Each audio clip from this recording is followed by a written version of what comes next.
Hi everybody, Dr. Pingle here. We are going to work on an applied lecture of how to work with multiple LiDAR tiles at the same time in ArcGIS. So we're going to start with some VGen data and zoom into the Blacksburg area.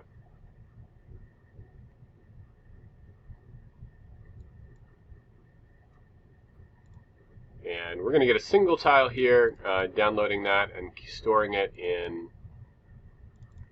a folder that I've prepared.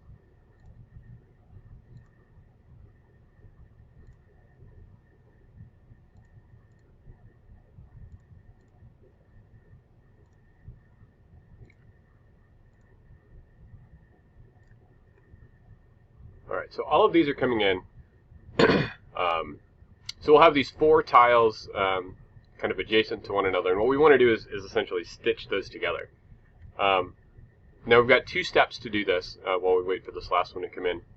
The first is because we're downloading these in LAZ format, which is a common compressed LiDAR format that Arc can't read sort of just natively yet.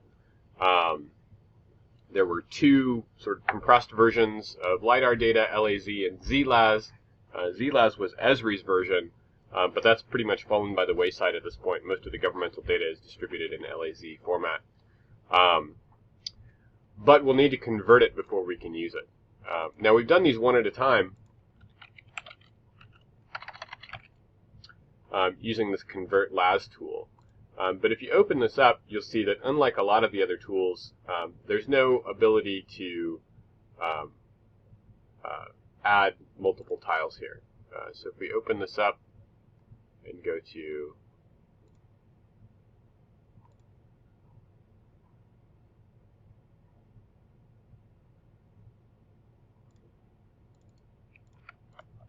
we can't select any more than one of these at a time. Now, if there were just four, you could do them one at a time, and that wouldn't be so bad. But what if you were working on a project with 20? Again, maybe you just sort of like brute force it and just do them all one at a time. But there's a better way to do it, and that is to right-click here and to run this in batch mode. So we're going to set this to input LAZ. We're going to make a temporary batch tool because we don't need to keep this. We don't care where this is, so we'll just hit next. And now we have the option to batch input LAZ. So we're going to do that. We're going to go back again to the desktop.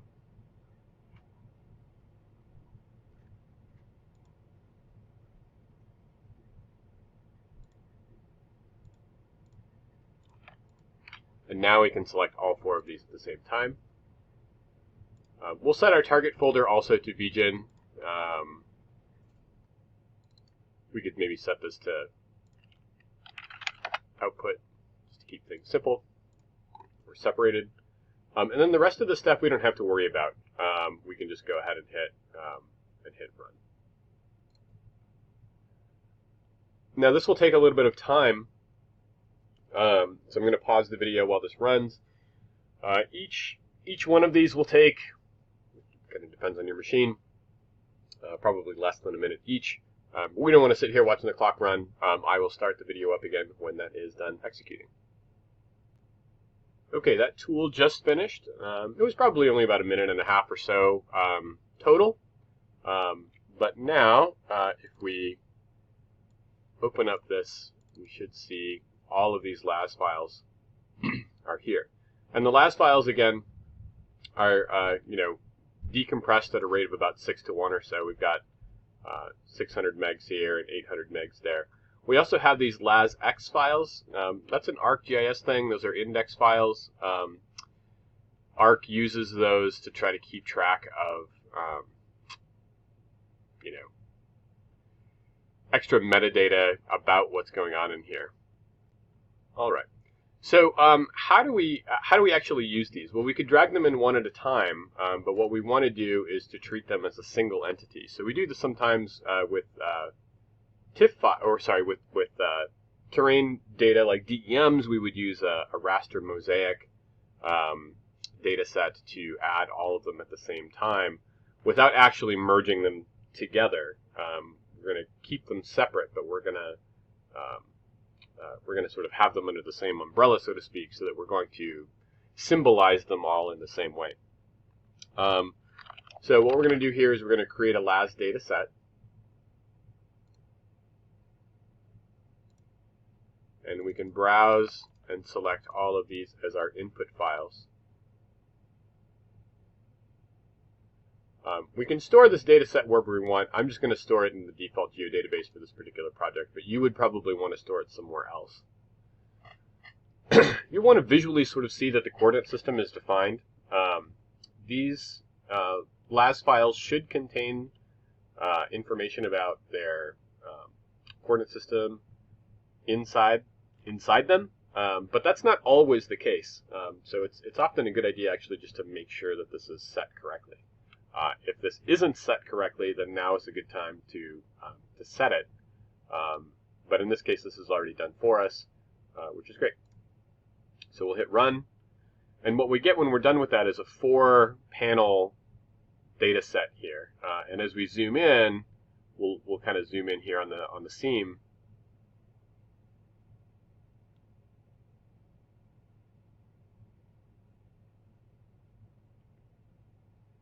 You'll see all of those points even across this boundary, right? So they just kind of blend together.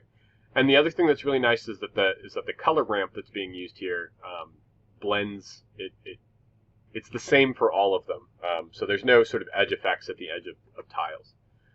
Now, when you want to run tools that we've been working with, you might run LAS to raster, and you'll notice that we've been kind of skirting this issue, but it actually says LAS dataset to raster, and that's because when you load a LAS file in, it essentially creates a temporary LAS dataset to go along with it. So we're going to use the one that we have loaded here. Again, I'm just going to let this run to wherever it's going to stick it in a default geodatabase, but you would probably want to pay attention to that. And we're going to create a DSM. So we're going to use elevation as the field. We're going to bin this. Triangulation is an option. I wouldn't recommend that for most uses here.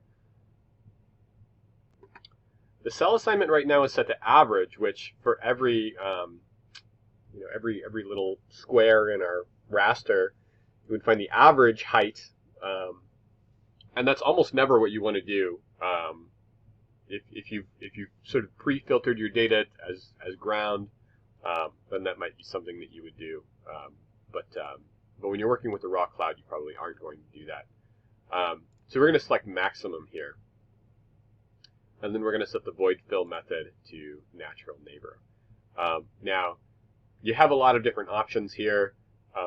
I'm not particularly impressed with any of the void fill methods here. Natural neighbor is the best, but it's still going to produce some sort of strange artifacts. So anywhere where you don't have data, you're going to have to make a guess as far as what you want to be there. Linear is going to make it's going to essentially create what will end up looking like a tin style result, which means it will have these sort of like relatively harsh seams in it. So we'll just go ahead and use natural neighbor. The other value that's really important to get right is the sampling value. So this is going to be in whatever units your input data comes in. Most LiDAR data is going to be recorded in meters, but that's not always the case. There is still plenty of data floating out there that is still in feet. LiDAR data, especially from 2010-ish, could very easily be still in feet. So you want to pay attention to that. And you can check that out, by the way, if you look at the metadata here.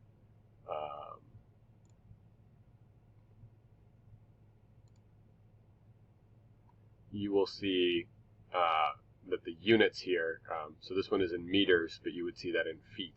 And so you may just want to check that. All right, we're going to go ahead and hit run. This will take just a little bit of time to run. This is a fairly dense data set, so there's not a lot of guessing.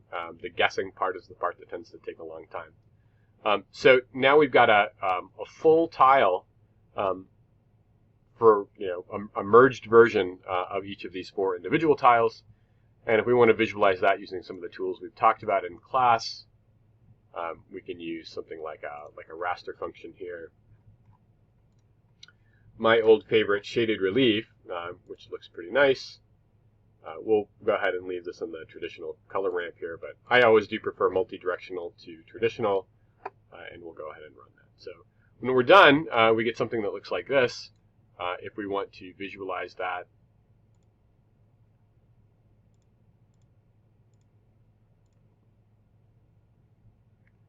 as a scene, which is often quite nice to do, we can paste that layer in. I'm just hitting Control V, paste that layer in.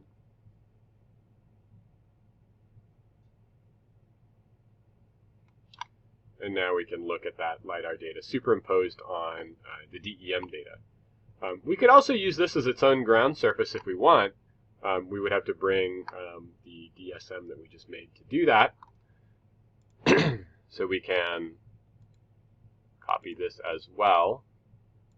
And this time we would paste it in ground. Didn't paste there, so we'll just move it there. Turn off the DEM. Turn off these other things as well. And now we've got our DEM data, our DSM data rather, being used as the elevation.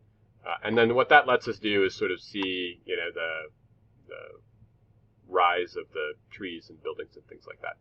It's not a particularly great visualization. You do get a chance to use the actual LiDAR data itself as the ground, so you'll pick up a lot more detail. The downside is that, you know, as a DSM, trees aren't really picking up a lot of their character. Buildings are barely picking up any of their character. So this isn't a particularly great visualization, but it's an interesting sort of 3D version. So there's a quick applied lesson on working with multiple tiles in ArcGIS, multiple LiDAR data tiles in ArcGIS, and hopefully that helps. All right, we'll see you next time.